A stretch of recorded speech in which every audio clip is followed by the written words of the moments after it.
EPA Administrator Lisa Jackson says helping the environment does not have to mean hurting the economy. The Supreme Court says it won't review a lower court ruling that closed a loophole allowing polluters to exceed federal air quality standards. And American stimulus dollars going to foreign-owned wind companies. Can it actually help U.S. jobs? From the Energy News Center in Washington, D.C., this is the Energy Report with Susan McGinnis. Good afternoon, I'm Susan McGinnis. Thanks for joining us for the Energy Report. The EPA Administrator says environmental protection will help, not hurt, the languishing economy. EPA's Lisa Jackson told the National Press Club that new regulations on carbon emissions, water, and chemicals will spur economic growth. Jackson is facing growing criticism about how upcoming regulations on carbon would hurt the economy by raising the cost of doing business. Jackson says everyone wants to live and grow their business in a clean environment. She says a cleaner environment means healthier people, which means lower health care bills. Tougher environmental regulations will develop the clean energy technology sector because there will be new demand. And she says the U.S. will lead the world in clean technology manufacturing, which will create jobs. I've worked in environmental protection for 20 years. I've seen meaningful environmental efforts met time and again with predictions of lost jobs and revenue. Lobbyists and business journals have done such a good job of ingraining it into our way of thinking that many of us believe, sadly, that we must choose between our economy and our environment. The idea that environmental degradation is an obstacle to economic prosperity is a pillar of the environmental justice movement. And in the place where new jobs are needed the most, environmental degradation is an entry barrier for new investments in businesses. Well, Jackson focused her speech and questions afterward to relatively non-controversial topics. She didn't comment on how she would regulate carbon emissions under the new endangerment finding and which sectors would be impacted first. She did not comment about EPA's upcoming tailoring rule or her response to critical lawmakers.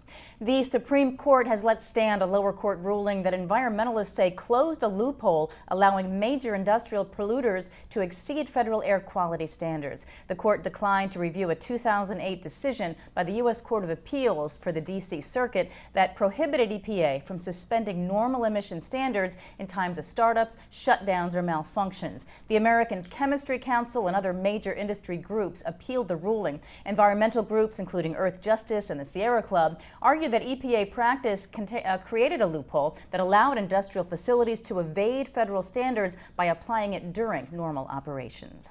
Treasury Secretary Tim Geithner is at the center of a clean energy controversy. Last month, a report from American University said that of $2.1 billion in clean energy stimulus funding, nearly 80% has gone to foreign-owned companies, many of them in the wind sector. Well, now, 4 Democratic senators want Geithner to ensure that any future stimulus grants go only to projects with 100% American-made components. But the American Wind Energy Association says, bottom line, these foreign companies are creating or protecting American jobs.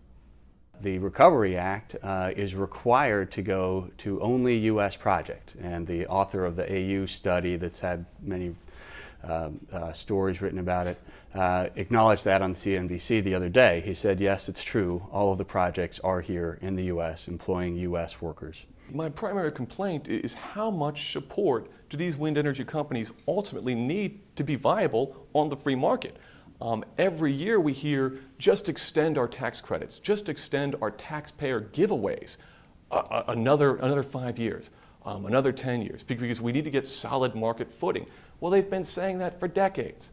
And you can see Tyler Suter's full report on this controversy here on our website, including how the Energy Secretary plans to address the senator's complaints. It's all here at cleanskies.com. Well, following higher demand, a Chinese renewable energy company says it will invest $116 million in wind farms this year. China Wind Power Group says it'll build up to 12 wind farms this year, nearly doubling its capacity to about 1,066 megawatts. The company says it'll try to build 10 to 12 farms a year until 2015. As demand for renewable energy increases in China. The company says it's also conducting research on developing offshore wind projects, hybrid wind solar farms, and may invest overseas, although no firm plans are made. The country wants to increase its wind producing capacity 5-fold by 2020. Royal Dutch Shell and PetroChina are offering $3 billion to acquire Australia's Arrow Energy. Arrow holds Australia's biggest coal seam gas acreage. This deal would be PetroChina's first stake in the coal bed methane company in Australia. The offer sent Arrow's shares up nearly half. Shell already holds a 30% stake in Arrow's domestic coal seam gas assets and as well as a 10% share in its international business. And this deal is just one of many happening right now as deals among world energy companies keep on mounting. A new study from IHS Herald says mergers and acquisitions have jumped 40% from 2008 to 2009. Leading the surge, deals in oil sands and unconventional natural gas reserves in North America. Deals totaled $150 billion last year, with 65% in North America. IHS Herald predicts M&A activity will keep on rising this year as state-owned national oil companies and large multinationals compete for access to new discoveries.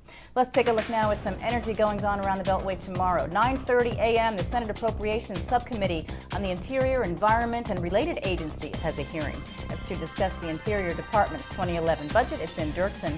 At 10, Senate ENR holds a full committee hearing on financial transmission rights and other electricity market mechanisms. That's in Dirksen, and Clean Skies News will be there. 2 p.m. in Russell, the Working Group for Investment in Reliable and Economic Electric Systems, or WIRES, sponsors a seminar on reforming electric transmission cost allocation. Clean Skies News will be there. That is the Energy Report. We'll see you again tomorrow with your latest energy news. And for any suggestions or comments you have about our program, you can find us at contact@cleanskies.com. You can also follow us on Twitter and Facebook. From all of us here in the Energy News Center, good night.